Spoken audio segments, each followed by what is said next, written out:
Survolant le fleuve Congo, deux médecins. Deux médecins qui ne viennent pas soigner.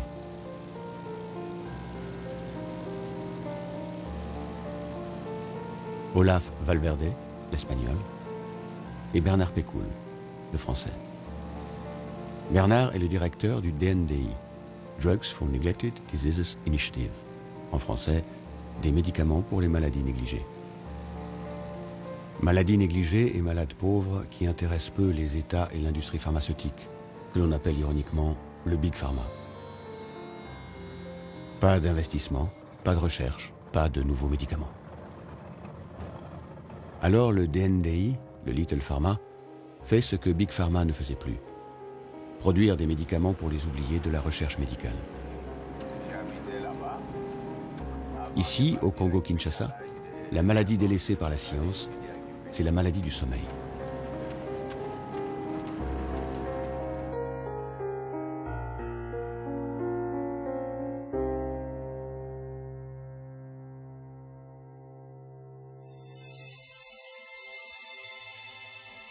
La mouche tsetse pique et transmet le parasite qui s'attaque au système nerveux de sa victime. Le malade souffre de fièvre, de troubles neurologiques, sombre progressivement dans la folie, le coma et meurt. Déjà dans les années 20, le remède employé était l'arsobal ou mélarsoprol, une cure toxique, douloureuse, à base d'arsenic. Un malade sur 20 n'y survivait pas.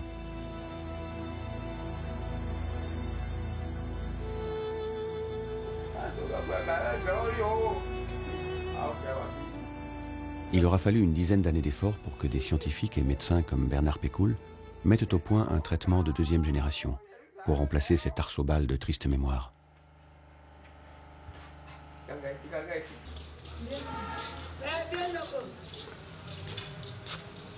Jérémy, l'instituteur, a contracté plusieurs fois la maladie du sommeil. Il se souvient du dérivé d'arsenic.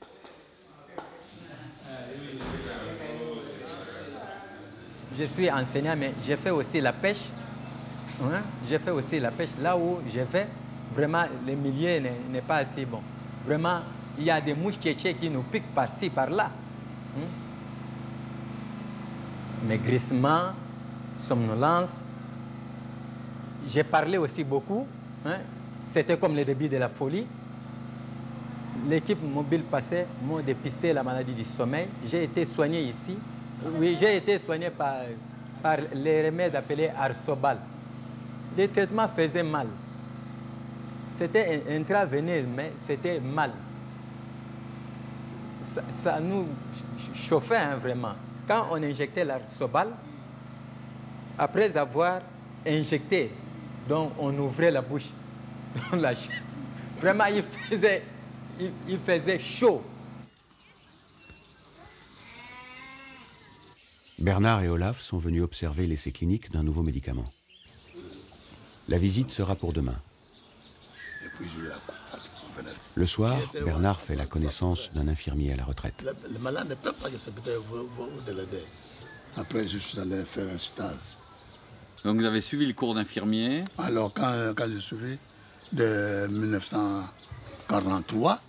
Dans l'immense Congo, quand deux thérapeutes se rencontrent, la conversation glisse tôt ou tard sur la maladie du sommeil.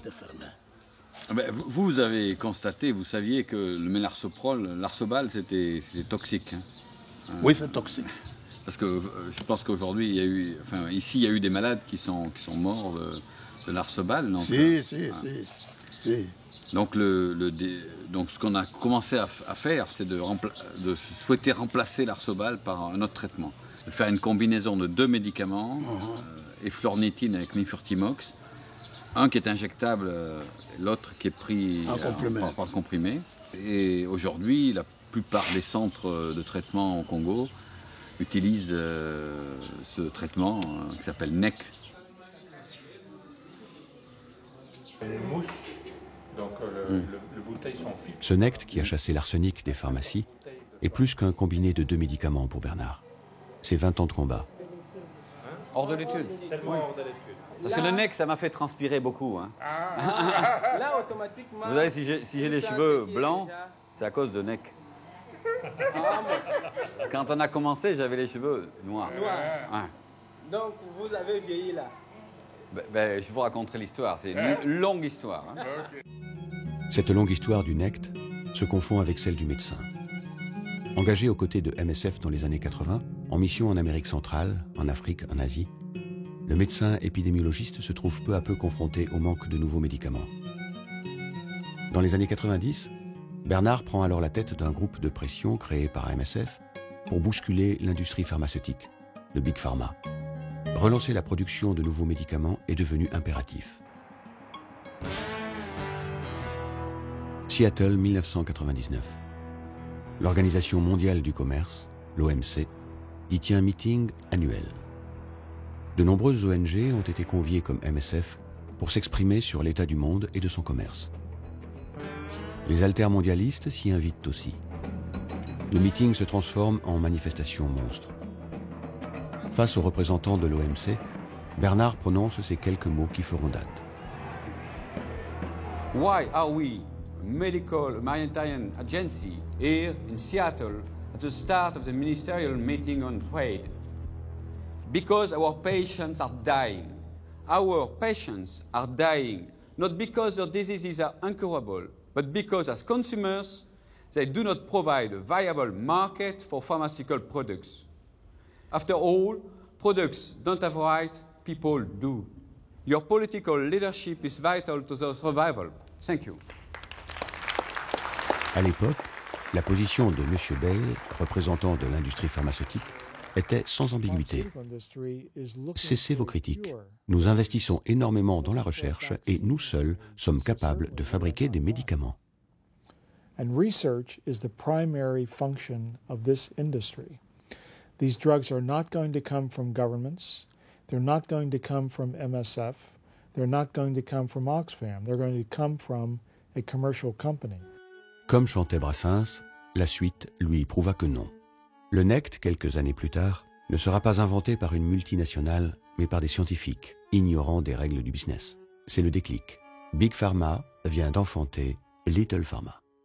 À la fin des années 90, on réalise que pour ces maladies négligées, il y a très peu de chances de voir l'industrie pharmaceutique procéder par elle-même à des recherches, puisque ces maladies ne représentent pas un marché suffisant pour des entreprises. On imagine qu'il puisse y avoir, en termes d'institutions de recherche, des alternatives qui soient créées sous la forme de Product Development Partnerships. Ces Product Development Partnerships sont des associations qui réunissent à la fois des universitaires, des représentants de l'industrie pharmaceutique, des représentants des associations de lutte contre ces maladies, des représentants des prescripteurs de ces médicaments, pour conduire à but non lucratif des projets de recherche dans le but d'avoir des nouveaux médicaments pour ces maladies qui en ont grand besoin.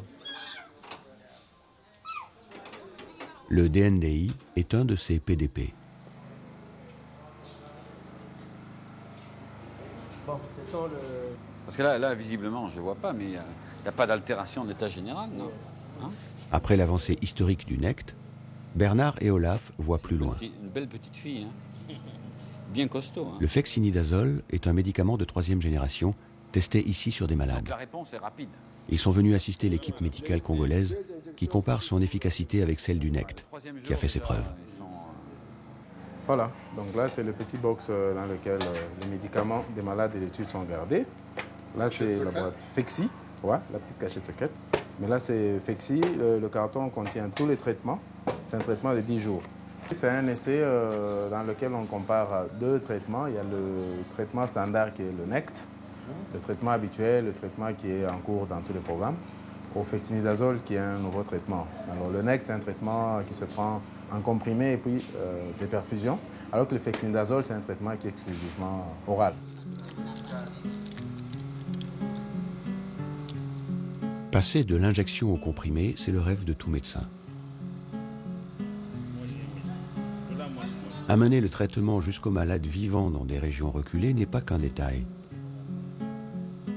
Le NECT, c'est 10 kilos de petites bouteilles pour soigner un malade. Le fexinidazole, quelques grammes seulement.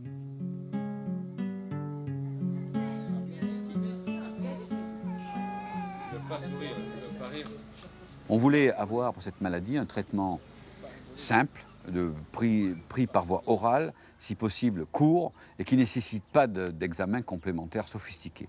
Donc, afin qu'il puisse être utilisé au niveau du village lorsqu'on détecte des cas de malades. Et aussi, on doit tenir compte que économiquement, les populations que l'on veut toucher sont en situation difficile. Donc, il nous faut aussi tenir compte du prix du traitement. Et c'est ce qui guide notre stratégie, beaucoup plus que le chiffre d'affaires, puisqu'on est à titre totalement non lucratif.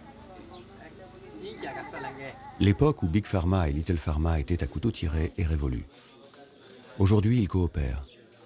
Le DNDi aura toujours besoin des compétences de l'industrie. Au moment de parler des questions d'accès, on avait besoin absolument de parler avec l'industrie pharmaceutique, donc il fallait absolument qu'on trouve des solutions avec l'industrie pharmaceutique. Donc elle a toujours été orientée vers la recherche de solutions, parfois de manière un peu musclée, si on peut dire, mais ça a toujours été dans le but de trouver des solutions concrètes. Parce que ce qui nous intéresse, c'est d'améliorer la situation des malades. Et l'industrie a un rôle essentiel à jouer là-dedans.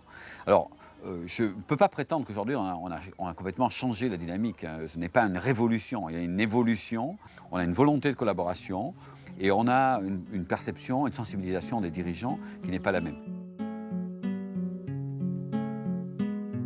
Drug for Neglected Disease Initiative. Alors, ce n'étaient pas des grands amis de l'industrie pharmaceutique, mais ils ont joué la mouche du coche. Ils ont stimulé et par leur critique, on a eu envie de travailler. L'adversaire d'hier est devenu le partenaire d'aujourd'hui. Sanofi est l'associé industriel du DNDi. Le troisième partenaire scientifique est l'Institut suisse de santé publique et tropicale. L'argent vient de donateurs publics, d'Allemagne, de France, du Royaume-Uni, de Suisse, de Hollande, d'Espagne et de donateurs privés, une ONG médicale et une fondation américaine. Tous réunis pour produire le fexinidazole. Si les autorités sanitaires internationales, et en particulier les agences d'enregistrement des médicaments, il faut être enregistré, comprennent que là il s'agit d'une maladie mortelle qui touche des populations extrêmement pauvres, nous titillent pas trop, si vous voulez, sur les détails des dossiers des études cliniques et qui reconnaissent qu'il y a un tel besoin dans cette maladie, on peut parler de 2 à 3 ans. Donc vous voyez, on touche du doigt peut-être l'élimination ou la diminution massive de cette maladie d'ici 2020.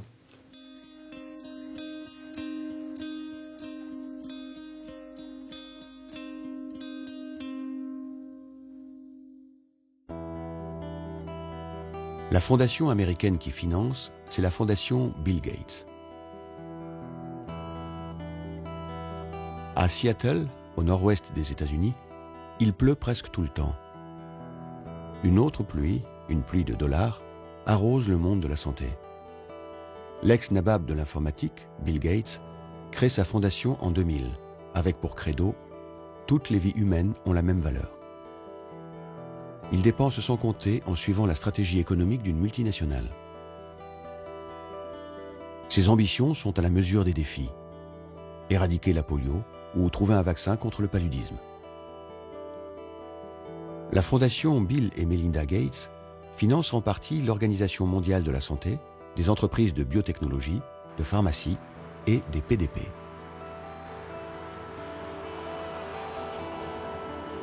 Alors, quand un groupement de laboratoires organise un colloque sur l'innovation, la Fondation Gates est un hôte de choix. Le DNDi est aussi sur la liste des invités.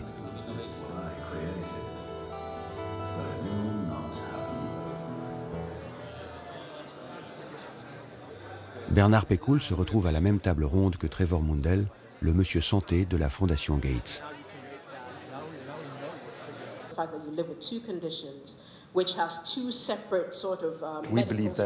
Nous pensons que tout le monde sur Terre a droit à la santé.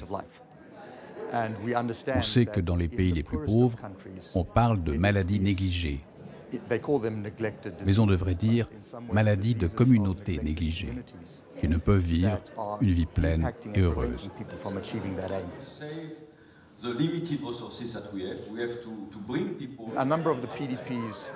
Nous faisons partie des donateurs de beaucoup de PDP, mais ils ont aussi d'autres contributeurs.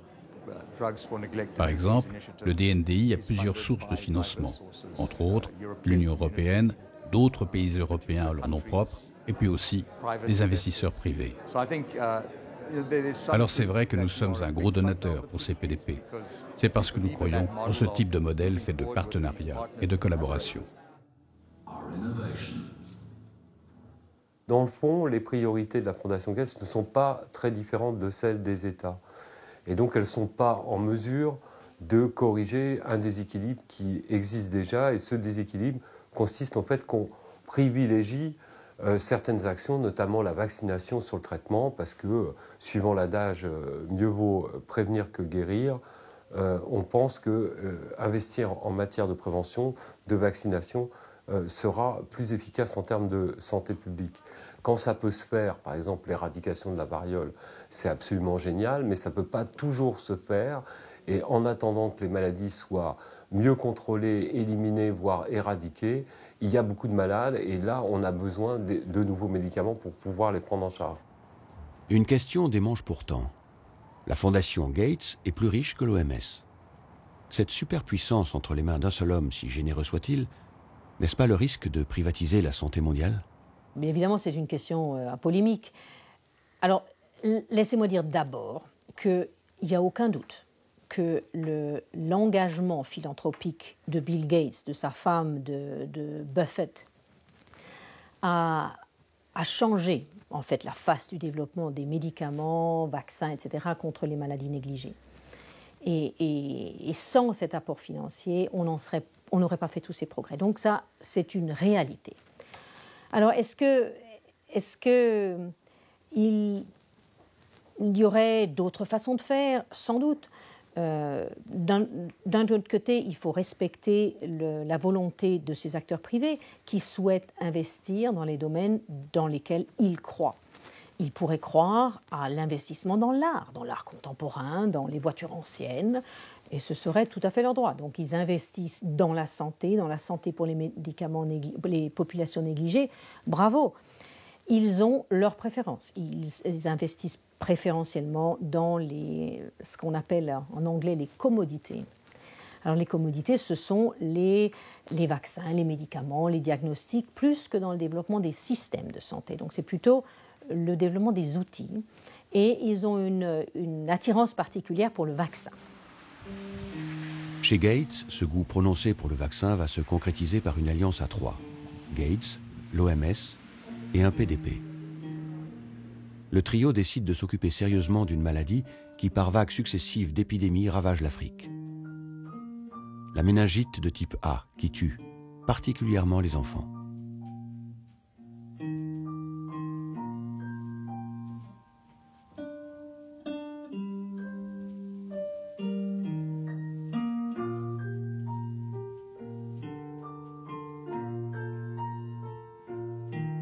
Du Sénégal à l'ouest jusqu'à l'Éthiopie à l'est, l'Afrique subsaharienne est régulièrement frappée par des épidémies. Celle de 1996-1997, connue comme la plus importante jamais observée dans le monde, fera 25 000 victimes.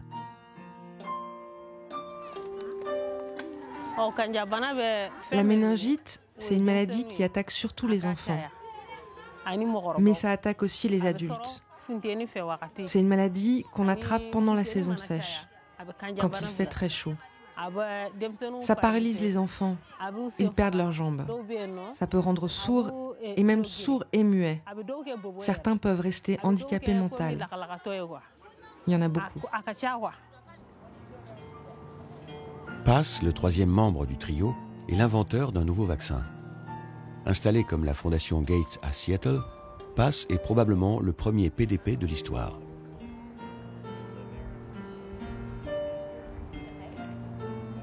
Fondé dans les années 70, l'organisme nord-américain s'occupait alors de contraception.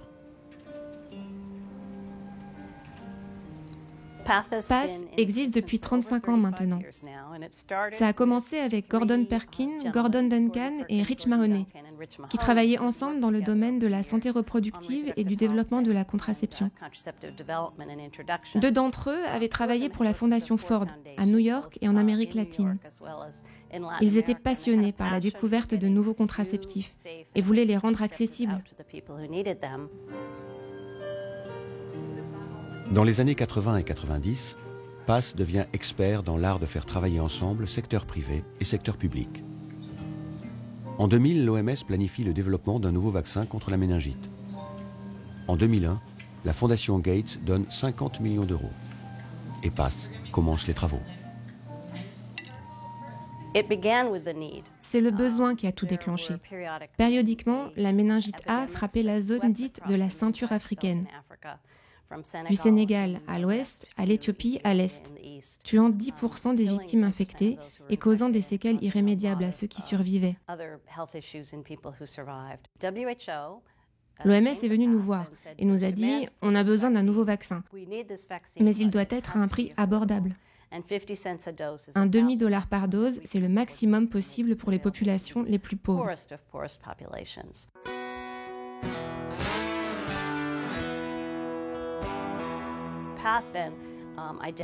PATH a trouvé une société indienne, Serum Institute. On a travaillé ensemble pour développer le vaccin. On les a aidés durant le développement fondamental et clinique. On a travaillé avec eux et l'OMS pour les essais cliniques. On a avancé ensemble pour sa mise au point. La direction des opérations était à PATH. Par contre, quand il s'agit de la définition du caractère du produit, des caractéristiques, l'OMS a consulté les populations et les ministères de la santé des pays qui avaient besoin de ce médicament. Quand il s'agit de mettre au point la meilleure façon d'introduire le vaccin en Afrique, c'est l'OMS encore qui a été la tête de pont. Le vaccin miracle est prêt en 2009. Il s'appelle Menafrivac. Il peut résister 4 jours à une chaleur de 40 degrés. Sa mise au point aura coûté moins de 50 millions d'euros. Une dose coûte 40 centimes d'euros. Les premières grandes campagnes de vaccination s'enchaînent. Burkina Faso, Sénégal, Mali, Niger, Tchad, Nigeria, Cameroun. Dans l'industrie classique, on évoque des coûts de plusieurs centaines de millions par nouveau traitement, alors que dans le domaine qui nous intéresse, on arrive à maîtriser les coûts autour de plusieurs dizaines de millions par nouveau traitement. On voit, il y a un facteur 10 assez important. Comment? Pourquoi? Parce que déjà, il s'agit d'une recherche beaucoup plus coopérative que compétitive entre institutions. Et puis, on va à l'essentiel. On ne fait pas de la copie de produits déjà existants simplement pour pouvoir vendre sur un marché, mais on réserve l'effort de recherche à ce qui va correspondre à de véritables innovations d'un point de vue médical et d'un point de vue de santé publique.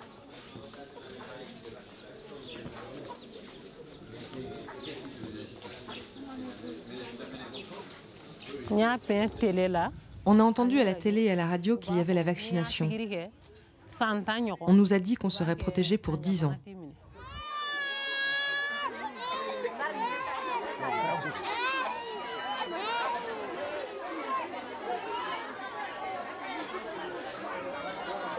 Les interventions comme on a pu avoir au Niger, au Nigeria et dans un certain nombre de pays de la ceinture ces 15-20 dernières années, des interventions de grande ampleur avec des milliers, voire des millions de personnes vaccinées, eh bien c'est des interventions qu'on ne verra plus pour cette maladie.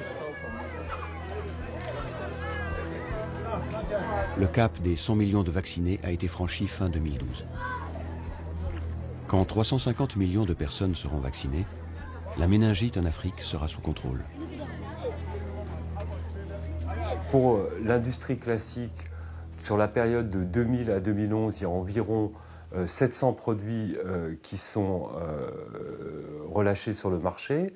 Il y en a environ que 4% qui vont être inscrits sur la liste des médicaments essentiels de l'OMS. Pour le tout petit secteur qui nous intéresse, qui pendant la même période 2000-2011 enregistre 37 nouveaux produits. Il y a 50% d'entre eux qui intègrent directement la liste des médicaments essentiels de l'OMS. Donc on a l'impression qu'il y a quand même, par comparaison, une activité qui est beaucoup plus utile à la santé publique que l'autre. You know, there's lots of folks facing an enemy right here at home. An enemy they can't handle like our boys in uniform handle the Nazis and the Japs. It threatens us everywhere and always with a sneak attack. By this time you must have received this letter containing your Tuberculosis Association Christmas seals. It's your chance to help in this fight, because by buying these seals, you're helping in the war against this disease, just as you're buying bonds or helping win our global war. You got this letter, so don't forget to answer it, huh? Bing Crosby ne pouvait pas imaginer que cette peste blanche, la tuberculose, serait presque terrassée par la puissance des antibiotiques. Si on ne craint plus vraiment le baiser de la mort qui transmet le bacille de Koch, la tuberculose fait hélas de la résistance. L'arsenal des antituberculeux est toujours le même depuis des décennies. Le bacille a su se défendre pour créer ce que les médecins appellent des formes résistantes de la maladie. Des tuberculoses insensibles aux antibiotiques de base.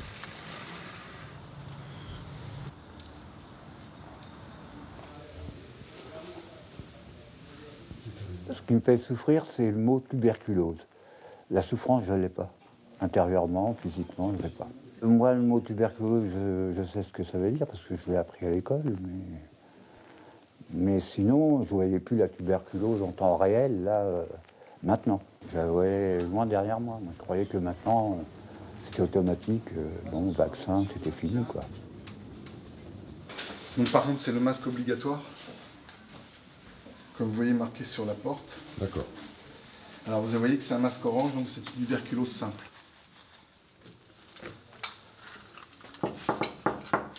Donc il y a des médicaments qu'on est obligé de voir, comme la rifampicine. Le monsieur, s'il pleure, il pleure orange et il fait pipi orange. La rifampicine, l'antibiotique de base, est un peu à la tuberculose ce que l'aspirine est à la migraine. Pour diagnostiquer la maladie, par contre, on est encore au XIXe siècle. Pour diagnostiquer la tuberculose, les outils qu'on utilise, c'est les outils déjà de nos grands-parents, c'est-à-dire qu'on prend les crachats des patients et on les regarde au microscope. Et on voit s'il y a des bacilles ou pas sur la lame qui contient les crachats. The reagents needed to demonstrate tubercle bacilli in sputum are carbofuchsin, acid alcohol, and alkaline methylene blue. We need also an alcohol lamp, a platinum loop, and a glass slide.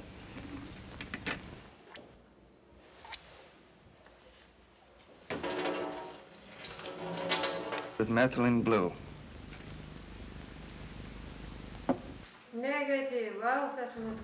C'est un PDP associé à une société de biologie moléculaire, CEFED, qui va dépoussiérer les techniques de grand-papa. Le PDP suisse s'appelle Fine, spécialiste de l'outil diagnostic. Son allié, CEFED, a conçu un robot-testeur qui analyse le cœur même du vivant. Genixpert.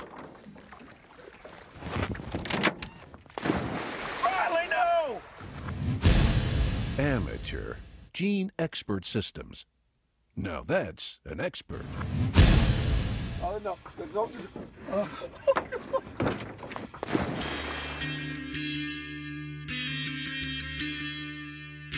Cette révolution est concentrée dans une cartouche de plastique et sa machine à tiroir.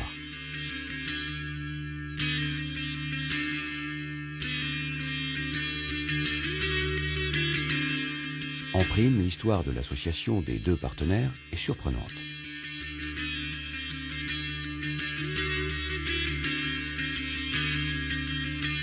Cepheid, c'est une entreprise qui est dans la biologie moléculaire et qui développe donc des tests, pour le moment 14 différents tests. Fine est ce qu'on appelle un PDP, dont la mission est de développer avec des partenaires des nouveaux tests de diagnostic dans les domaines des maladies infectieuses, et en particulier nous travaillons dans le domaine de la tuberculose et des maladies tropicales négligées.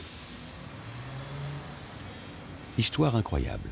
car l'union des deux partenaires est née de la lutte contre le terrorisme. En 2001, juste après l'attaque du World Trade Center, les États-Unis connaissent leur deuxième psychose terroriste. Des lettres empoisonnées à l'anthrax sont adressées à des journalistes et à des sénateurs. 22 personnes seront contaminées et 5 en mourront. Le gouvernement américain, les services postaux, donc, ont contacté une grande société militaire, Northrop Grumman, pour que chaque lettre donc, soit examinée s'il y avait de la poudre blanche, comme on disait à l'époque, de l'anthrax, dont on a développé des tests, anthrax et autres, pour les menaces biologiques. Donc. Feind, qui a donc lu ça quelque part, nous a trouvé et dit, voilà, vous faites un test tuberculose pour nous. On aurait connu l'entreprise de biotechnologie américaine avec ou sans le bioterrorisme, mais je ne sais pas si, sans le bioterrorisme, cette société aurait développé le GeneXpert au moment où nous cherchions une technologie qui avait le plus de promesses pour le futur. C'est très très simple. On met l'échantillon ici dans la chambre prévue à cette affaire. On scanne la cartouche, donc la machine sait quel test elle doit faire. On le place dans la machine. En moins de 2 heures, l'appareil va vous donner le résultat, s'il y a tuberculose ou pas, et en plus, si c'est résistant à la rifampicine. Enfin, un outil rapide et simple pour détecter la tuberculose. Est capable de déceler immédiatement une tuberculose résistante pour prescrire un traitement différent. C'est primordial quand on sait que la tuberculose tue près de 1,5 million de personnes chaque année dans le monde. Dans les ex-républiques soviétiques, en Afrique, en Asie.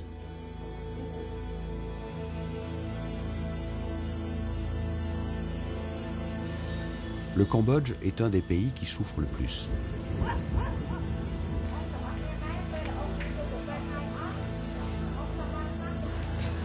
Le traitement est lourd, long, difficilement supportable.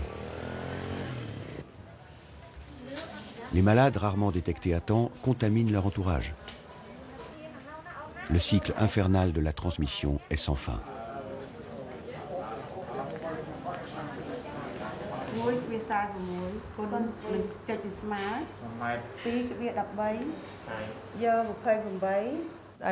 Un diagnostic rapide est nécessaire pour 2 raisons. La première, c'est pour la santé du patient, et la deuxième, pour des raisons de santé publique. On doit faire le diagnostic le plus vite possible pour mettre le patient sous traitement et ensuite pour soulager sa douleur. Pour la tuberculose, qui est un cas particulier, c'est tellement contagieux que plus tôt vous mettez le premier malade sous traitement, moins vous avez de risques qu'il en contamine d'autres. Donc, par souci de santé publique, avec une maladie épidémique comme la tuberculose, vous devez faire très vite le diagnostic du premier malade. Antonio est un collègue de Manisha. Il est biologiste MSF et travaille depuis peu avec le GeneXpert. Le procédé qu'on utilise a été découvert par Koch, celui qui a répertorié la microbactérie à la fin du XIXe siècle. Depuis, on utilise la même technique de microscopie. On va savoir, par étapes, si dans le crachat on trouve la bactérie ou pas. Pour connaître ces informations, on a besoin au minimum de 3 semaines. Et ici, dans le programme MSF au Cambodge, de 2 mois.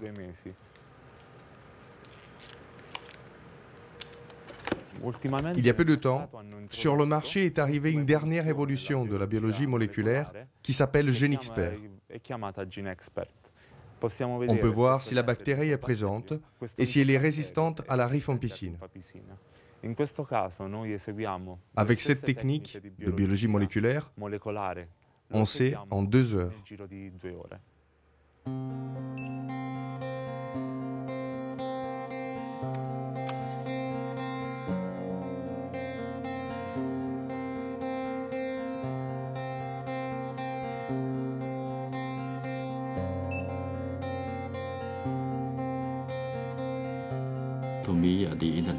Pour moi, L'arrivée d'un nouvel outil diagnostique qu'on appelle le GeneXpert est une bonne chose pour les programmes tuberculose. Pas seulement pour le Cambodge, mais pour tout le monde.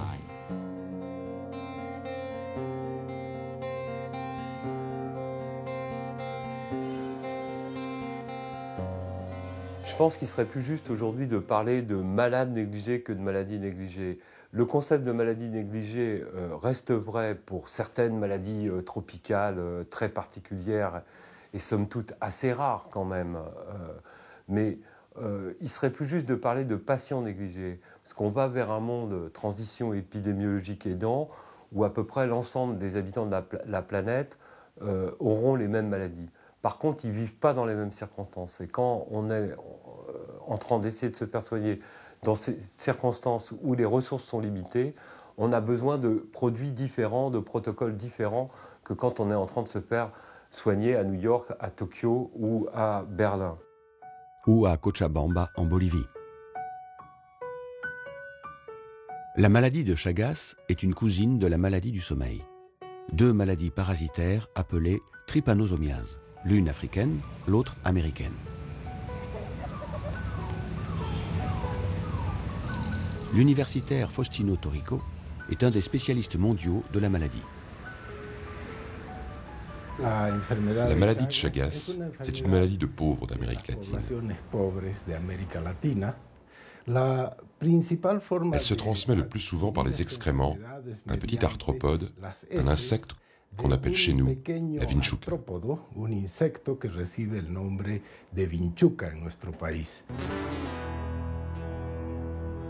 Plusieurs millions de Sud-Américains sont infectés par le parasite de la punaise.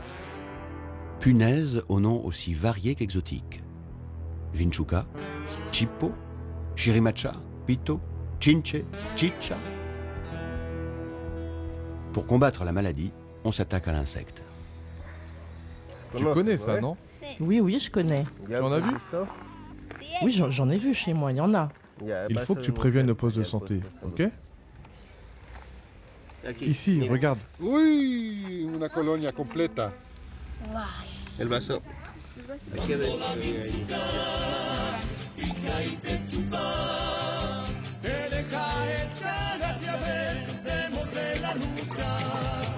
Hombres y mujeres, fumigar paredes, vas en los rincones también las habitaciones.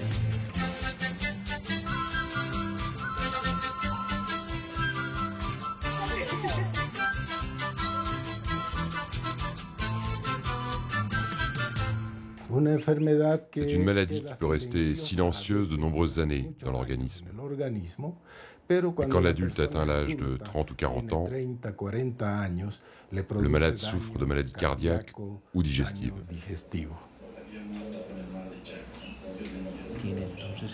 Vous savez que vous avez le parasite de Chagas. Ce qui nous intéresse maintenant, c'est comment va votre cœur. Est-ce qu'il a été affecté par le parasite?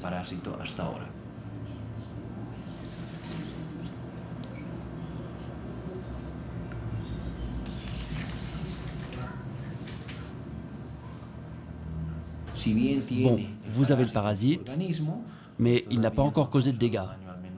C'est ce qui compte. C'est plutôt une bonne nouvelle. Vous êtes rassuré? Ah oui. Ici, on utilise depuis les années 70 deux médicaments. De nos jours en Amérique, il y a entre 8 et 12 millions de personnes affectées qui attendent des scientifiques un médicament nouveau, qui soit plus sûr, plus efficace, qui soigne mieux.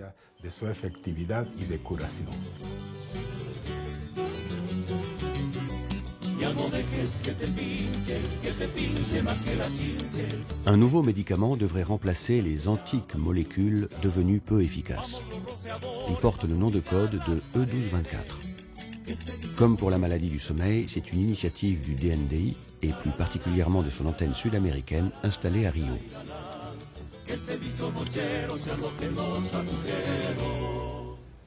Sur le projet E1224, on a le partenaire japonais qui est une entreprise pharmaceutique privée classique et qui nous fournit la molécule. Et puis on a ensuite disons, toute la pléthore d'acteurs plus opérationnels sur le terrain, en Bolivie, tout le groupe du docteur Faustino Torico, qui nous permet de pouvoir accéder aux patients et de leur proposer l'idée de rentrer dans les essais cliniques. On a des appuis techniques importants en Espagne, aux États-Unis, au Brésil, en Argentine pour toute la partie laboratoire. Donc on a en fait des participations qui sont d'une part privées, de pharmaceutiques classiques, et puis on a des universités, on a des centres académiques, on a des organisations non gouvernementales qui travaillent avec nous. Et toutes ces personnes se mettent autour, en collaboration, en partenariat, sur un projet spécifique, sur une période de temps délimitée. On a soutenu le projet. En considérant les données, les travaux antérieurs, etc., nous pensons que le développement du E1224 est important.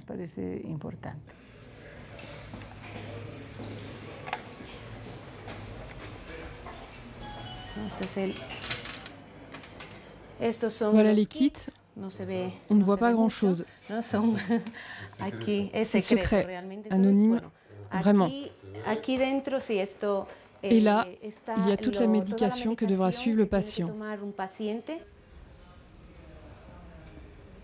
Les premiers malades ayant accepté de participer à l'étude ont été inclus en 2011.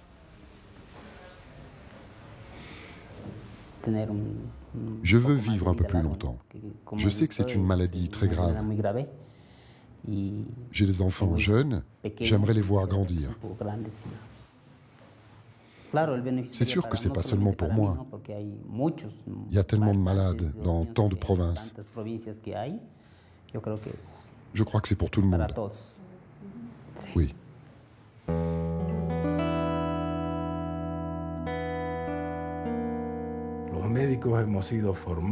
Les médecins ont été formés pour soigner et guérir les patients. Quand il n'y a pas de traitement satisfaisant, il faut en trouver un nouveau. C'est un devoir pour tout médecin qui soigne les gens affectés par ce mal.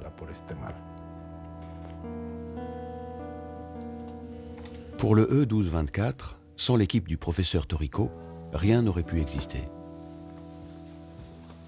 Pour tous les PDP, DNDI et les autres, les services publics de santé sont essentiels à l'innovation. L'Espagne, pourtant à des milliers de kilomètres de la Vinchuca, a également contribué. Les scientifiques catalans se sont penchés sur cette maladie il y a une dizaine d'années. Pour eux, Chagas était une maladie tropicale lointaine. Ils n'imaginaient pas qu'elle puisse menacer leur pays. On a commencé à s'intéresser à la maladie de Chagas en 2002-2003. On a eu un patient ici à Barcelone qui avait la maladie. On s'est alors demandé si c'était anecdotique, comme une maladie orpheline ou une maladie rare, ou s'il y avait un problème plus sérieux de santé publique dans notre pays. Car depuis ces dernières années, l'Espagne, et concrètement Barcelone, ont accueilli beaucoup de migrants en provenance d'Amérique latine. On estime avoir entre 50 et 70 000 patients affectés par la maladie de Chagas. Malades qui pourraient transmettre la maladie de la mère à son enfant durant la grossesse ou pendant l'accouchement, ou encore lors de transfusions de sang ou de dons d'organes. Il fallait donc trouver des solutions d'urgence pour ne pas avoir de problèmes sanitaires ici, chez nous. Comme j'ai beaucoup joué petite avec cette bestiole, la Vinchuca, je crois que je pourrais avoir la maladie. La majorité de ces migrants, 80-90%, sont originaires de Bolivie. On a réfléchi et on s'est dit, c'est très bien si à Barcelone, on se préoccupe du problème pour tenter de le résoudre. Mais ça vaut la peine de collaborer avec des collègues boliviens. C'est comme ça que nous avons initié la plateforme de collaboration Barcelone-Cochabamba.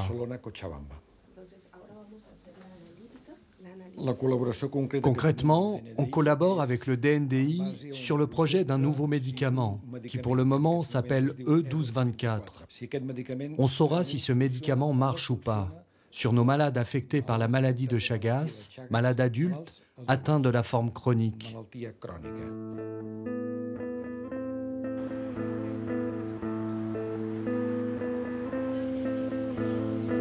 La recherche scientifique dans notre domaine emprunte énormément aux institutions publiques de recherche. On voit bien dans l'exemple de la mise au point d'un test pour la charge virale du virus VIH. C'est un laboratoire public de l'Université de Cambridge qui fait l'essentiel du travail.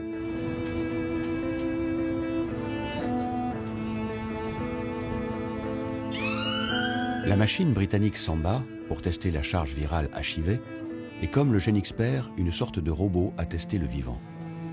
Samba a été conçu à Cambridge en partenariat avec MSF. L'ONG voulait un outil simple et rapide pour détecter le virus chez ses patients dans les programmes SIDA en Afrique. Daniel est un laborantin ougandais en formation. Hélène Lee est médecin, professeure de biologie, citoyenne britannique d'origine taïwanaise. Juste avant de découvrir Samba, Hélène a souhaité nous présenter une machine fonctionnant sur le même principe, mais bien plus imposante, installée à l'hôpital, à 2 pas de son laboratoire. Cette machine sert pour faire l'extraction d'acide nucléaire, de HIV, à partir de tubes de sang et le plasma. En fait, dans l'échantillon, vous avez beaucoup de cellules et beaucoup de protéines. Et donc, finalement, c'est un peu comme on dit en anglais, you look for a needle in the haystack. On cherche un aiguille dans une botte de foin. Voilà. Cette machine, c'est Samba? Non, heureusement, ce n'est pas Samba. Ce n'est donc pas ce monstre annexant toute la pièce. Samba, c'est sa version miniature, transportable sur le terrain.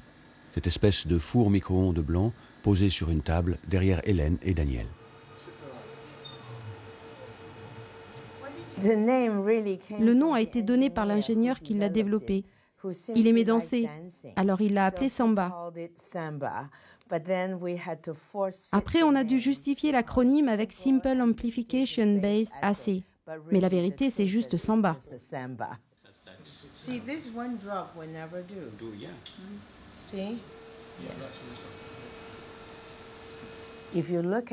Au Royaume-Uni, durant la dernière décennie, il y a eu 980 cas d'enfants infectés par le virus VIH.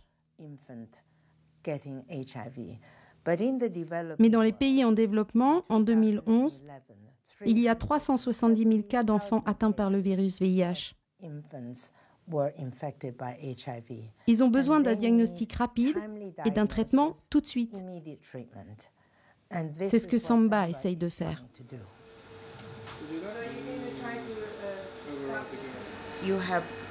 Vous avez 3 cartouches. Tout ce dont vous avez besoin est là. Le principe de Samba est de simplifier une technologie très complexe pour qu'il puisse être installé dans des régions sans moyens. Pas besoin d'air conditionné, de personnel hautement qualifié. L'essentiel, c'est qu'il permet de diagnostiquer vite le patient, de tester et de soigner pendant que le patient est encore là.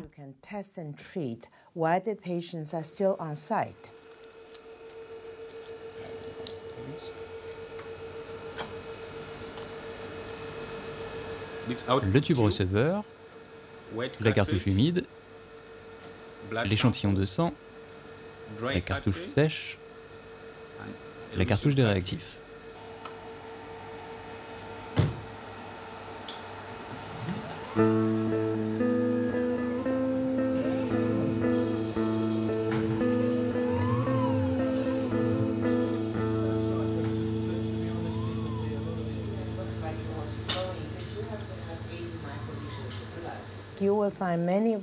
Tous les membres de mon équipe pourraient travailler dans l'industrie et gagner beaucoup plus d'argent.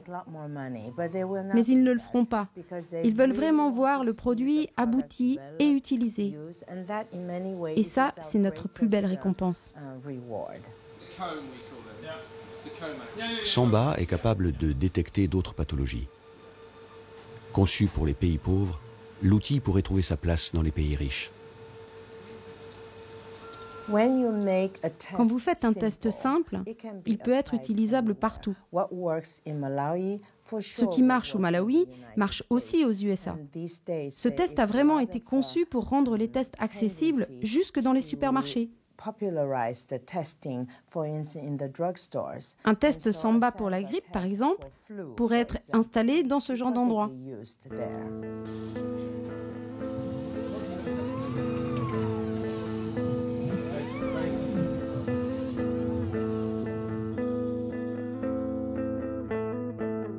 Il est clair que la situation par rapport à quelques années a radicalement changé.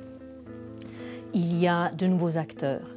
Il y a en particulier, au niveau du financement, il y a les acteurs philanthropiques et aussi donc un élargissement aussi des acteurs qui, eux, sont vraiment en charge de l'innovation par leur recherche et par leurs travaux. Nous-mêmes, nous étions convaincus qu'il n'y avait que les grandes entreprises pharmaceutiques qui étaient capables de conduire à bien des projets de recherche. La grande nouveauté pour nous depuis 10 ans, c'est qu'on a fait une expérience différente avec ces Product Development Partnerships, où on s'est aperçu que avec un autre mode de financement, en ne liant plus le financement de la recherche au produit de la vente des médicaments, on arrivait à faire réussir des recherches dans des temps beaucoup plus courts pour des sommes beaucoup plus raisonnables et avec une très grande utilité des produits qui sortaient, comme on atteste leur inscription sur la liste des médicaments essentiels de l'OMS. Ça, c'est une véritable nouveauté qui certainement ne va pas manquer de questionner la recherche traditionnelle sur ses modes d'organisation et ses savoir-faire.